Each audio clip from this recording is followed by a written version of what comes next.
Olá, eu sou a Thelma e hoje é dia de livro e filme aqui no canal, um pouquinho diferente. Eu vou falar sobre A Luz Entre os Oceanos, esse filme aqui, que por acaso eu tenho DVD, e o livro, porque eu acho que a gente tem um exemplo bacana de quando a ficção se transforma em realidade. E isso pelas mãos tanto do diretor como da escritora que escreveu esse livro. Então vamos lá primeiro para o filme. Esse filme aqui é de 2016, traz como estrelas a Alicia Vikander e o Michael Fassbender, dois atores que eu adoro.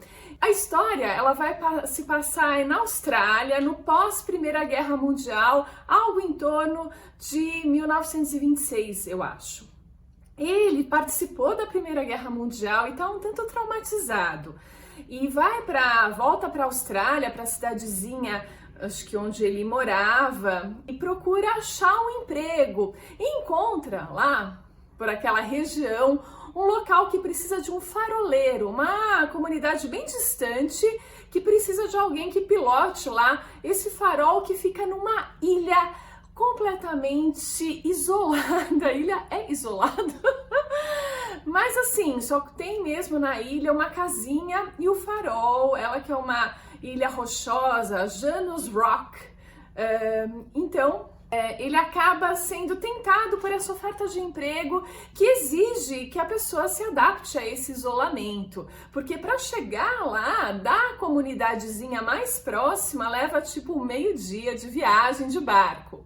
Bom, ele vai para a entrevista de emprego e nesse momento ele conhece a Alicia Vikander, a Isabel, ela que teve dois irmãos que foram para a guerra e não voltaram.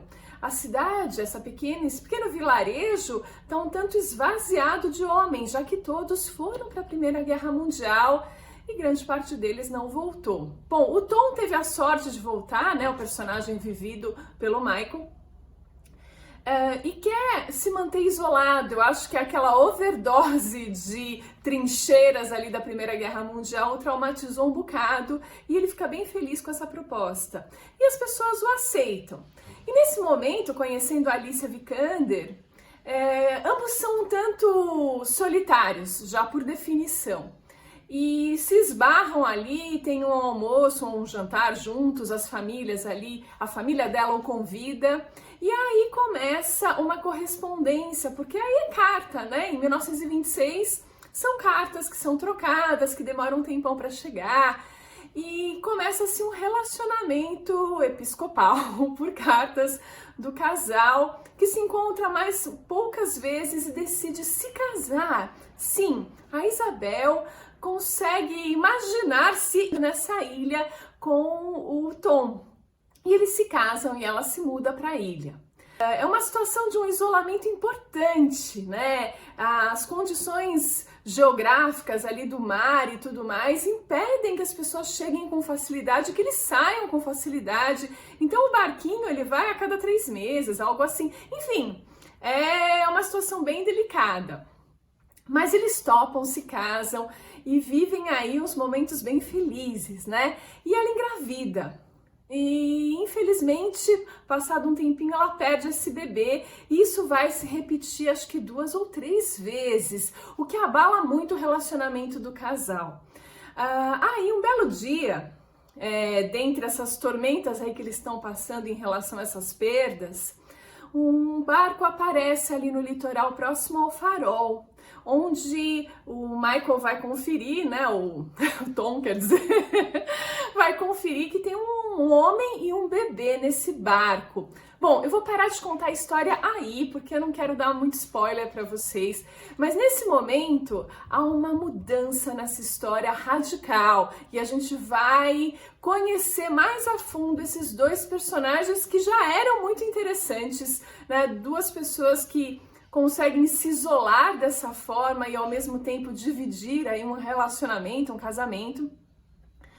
A chegada desse barco muda completamente a história e eu paro por aqui. Tem um monte de outros personagens, aí vocês vão conhecer a Rachel Weisz, inclusive, é uma das atrizes que estão no filme, tem um papel super importante, mas paro por aí, Porque eu quero ir pro livro agora, que eu não li. Vocês vão dizer, claro, você vai falar do livro que você não leu. Sim, eu não li, mas eu li uma entrevista da escritora, da iniciante. Esse foi o primeiro livro dela. Ela se chama, na verdade eu não sei quais são os primeiros nomes dela, é M.L.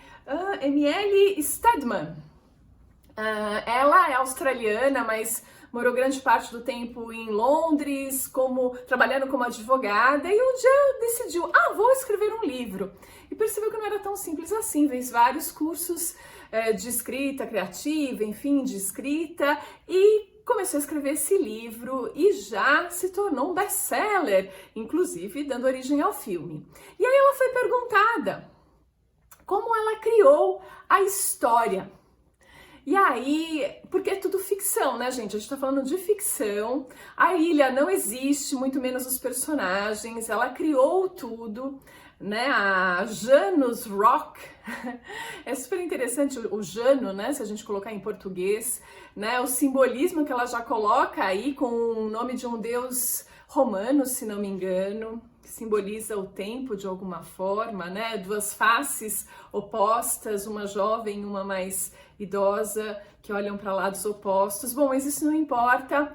Como ela criou a história, né? Que ela vai ganhar. Eu parei num ponto bonito, idílico da história, mas ela vai ganhar uma dramaticidade importante, evoluindo aí tanto o livro como o filme, que são bem similares, né? E ela disse que não pensou na história. Imagine só um escritor de ficção que não pensou previamente na história. O que ela fez foi desenvolver bem os personagens, criá-los em detalhes, né, profundamente em termos psicológicos deles, e deixou que esses personagens tomassem suas atitudes de acordo com o perfil de cada um previamente criado. Então, para ela, foi sendo uma descoberta o que aconteceu, e mais, ela aplicou ação e reação. Os personagens decidiram por alguns caminhos, e isso, é claro, teve uma reação, né? Ela aplicou a lei de causa e efeito que existe na vida e que transforma uma ficção em realidade, né? Que consegue ter esse poder. E com isso, ela se absteve de escrever uma trama mais estruturada, de fazer aí um planejamento dessa história. E aí vocês podem se perguntar, puxa, mas então esse é o certo? A gente embarca numa história sem saber qual vai ser o final dela? Porque ela não sabia até o final qual seria o destino dos personagens. E na verdade não tem certo nem errado, mas tem estilos, né? Se a gente pegar o escritor japonês Haruki Murakami, ele diria que ela tá certíssima. Aliás, ele nem pensaria nos personagens também, porque que graça tem você escrever alguma coisa que você já sabe. Ele gosta de descobrir como escritor, assim como os leitores, o que acontece página a página. Olha só que interessante. Mas se vocês tivessem a oportunidade de discutir isso com o Dostoiévski, ele não ia concordar, porque ele gostava de algo mais estruturado, e para fazer isso ele usava desenhos. Sim, ele desenhava os personagens. Uma coisa que eu achei super legal, ele fazia caligrafias. Porque essa é uma forma também de estruturar aí a personalidade ou identificar traços de personalidade. Ele fazia isso. Olha que interessante. E também desenhava aspectos arquitetônicos, e a partir disso, em seus cadernos, ele ia montando uma trama. Ele fazia algo bem mais planejado e estruturado. Qual está certo e qual está errado? Difícil dizer a resposta, vai do gosto do freguês ou do escritor e também dos leitores, né? O que cada um gosta. Mas eu achei interessante trazer esses aspectos para vocês de como como o escritor consegue transformar uma ficção em algo real. E aí, voltando para o filme, o diretor é o Derek Chanfrance, alguma coisa assim, não sei como fala o nome dele. Eu acho que eu fiz uma pronúncia meio francesa para um diretor que é americano. Mas tudo bem. Ele também quis trazer o máximo de realidade para essa ficção. E segundo o que consta nos autos, é que ele colocou os dois atores, né, o Michael Fassbender e a Alicia Vikander, juntos no set de filmagem, que foi na Tasmânia, eu acho, algum lugar meio ermo, assim, meio afastado, deixou os dois lá por 2 semanas convivendo antes de começar as filmagens. E olha, gente, vale muito a pena, assim, eu tentei fazer um teaser aqui para vocês, fazendo um suspense sobre a trama da história, mas vale muito a pena vocês conferirem a química que existe entre esses dois atores. Você sente o amor entre os dois, é uma coisa super interessante. E aí, a coisa foi tão intensa, quando a ficção se torna realidade, que eles se casaram na vida real, 2 anos depois.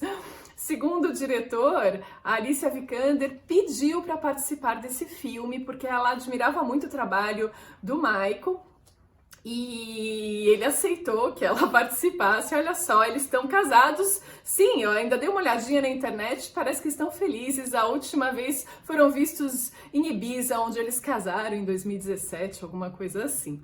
Bom, eu queria então mostrar esses aspectos para vocês, tão diversos, né, de um livro e do filme, onde diretor e escritor usam vários elementos para tornarem realidade as suas ideias, né? A sua ficção, e viram um filme incrível e um livro que me parece bem interessante. Então eu fico aqui com essa sugestão de filme ou de leitura, A Luz entre os Oceanos. Espero que vocês tenham gostado dessa abordagem diferente e a gente se vê no próximo vídeo.